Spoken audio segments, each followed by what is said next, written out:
COVID-19 বা corona প্রথম রোগী শনাক্তকরণ হয়েছিল চীনের উহানে 2019-এর শেষের দিকে। তারপরে কিন্তু ইতিহাস 2020, 21, 22-এ কিন্তু পৃথিবীব্যাপী মহামারী রূপ ধারণ করেছিল। বাংলাদেশে প্রথম করোনা রোগী শনাক্ত হয়েছিল 2020-এর 8ই মার্চ। তারপরে কিন্তু বাংলাদেশে করোনা ছড়িয়েছিল। কিন্তু পৃথিবীর অনেক উন্নত দেশের থেকেও কিন্তু আমরা করোনাকে আমরা প্রতিরোধ করতে পেরেছিলাম, কারণ আমরা সতর্ক ছিলাম, সচেতন ছিলাম।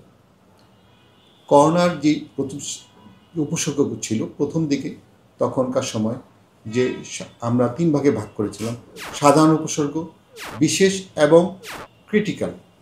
সাধারণ উপসর্গগুলো কী ছিল তখন জ্বর, কাশি, গলা ব্যথা, শরীর ব্যথা, গিরাগিরে ব্যথা। এছাড়া বিশেষ যেটি সেটা ছিল শ্বাসকষ্টকর। আর ক্রিটিক্যাল আমরা তখন বলতাম যে যাদের কোমরবিডিটি রয়েছে, যেমন ডায়াবেটিস, হার্টের সমস্যা, কিডনির সমস্যা, ক্যান্সার রোগী, তারা যদি করোনা আক্রান্ত হতো আমরা তখন অনেক বেশি সতর্ক থাকতে বলতাম। বর্তমানে হয়তোবা যেই উপসর্গগুলো দেখা দিচ্ছে যে জ্বর, কাশির মাত্রা কম থাকছে, তবে থাকবে না এটা আমরা বলছি না, কিন্তু যে বেশি উপসর্গ দেখা যাচ্ছে মাথা ব্যথা, গিরা ব্যথা, তার সঙ্গে অন্যান্য কাশি, জ্বর থাকতে পারে, গলা ব্যথা থাকতে পারে, সেগুলো। তবে বিশেষ উপসর্গ শ্বাসকষ্ট যখন থাকবে তখন কিন্তু আমরা সঙ্গে সঙ্গে যে চিকিৎসকের পরামর্শ নিতে বলি, সতর্ক হতে বলি।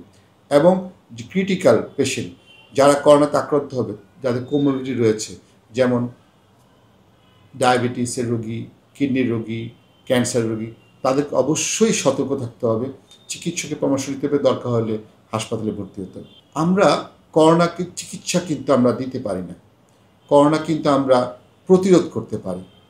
করোনার কিন্তু ভ্যাকসিন বেরিয়েছিল, সেটা কিন্তু শুধু প্রতিরোধ করতে পারে। সেই ভ্যাকসিন কিন্তু আমরা নেওয়ার ব্যাপারে এবং প্রতিরোধ করার ব্যাপারে পৃথিবীব্যাপী বাংলাদেশ কিন্তু এক উদাহরণ হয়েছিল। বর্তমানে যদি আমরা আবার করোনা আসে, দেখা যাচ্ছে বাংলাদেশে কিছু কিছু করোনা রোগী পাওয়া যাচ্ছে, হয়তো বা প্রথম দিকে কম থাকে, বেড়ে যেতে পারে। সেই জন্য আমাদেরকে এখনই প্রথমেই সতর্ক থাকতে হবে, সচেতন থাকতে হবে। আমাদেরকে কী করতে হবে, আগে যা করেছি সেগুলোই আমাকে মেনে চলতে হবে। প্রাথমিক স্বাস্থ্যবিধিগুলো মেনে চলতে হবে, অবশ্যই প্রাথমিক স্বাস্থ্যবিধি মেনে চলতে হবে। যেমন আমাদের মাস্ক পরিধান করতে হবে, সমাগম যেখানে আছে সেগুলো এড়িয়ে চলতে হবে, বিনা কারণে অযাচিত কারণে ঘর থেকে বেরোবো না আমরা। যাদের যে কোমরবিডিটি রয়েছে, কিডনির সমস্যা, হার্টের সমস্যা, ক্যান্সার রোগী, তারা বিনা কারণে যেন ঘর থেকে না বেরোন। আমরা যেন পরিমিত সুষম খাদ্য গ্রহণ করি, পরিমিত বিশ্রাম গ্রহণ করি। আমরা যেন এই যে ভ্যাকসিনেশন আছে, ভ্যাকসিনেশন যে বিভিন্ন প্রোগ্রাম, যেন এই ইনফ্লুয়েঞ্জা ভ্যাকসিন, নিউমোনিয়া ভ্যাকসিন গ্রহণ করি। আমরা সতর্ক হই, মাস্ক পরিধান করি, সচেতন হই, তাহলে আমরা ভালো থাকব, নিরাপদ থাকব, আমাদের সমাজ ভালো থাকবে, দেশ ভালো থাকবে।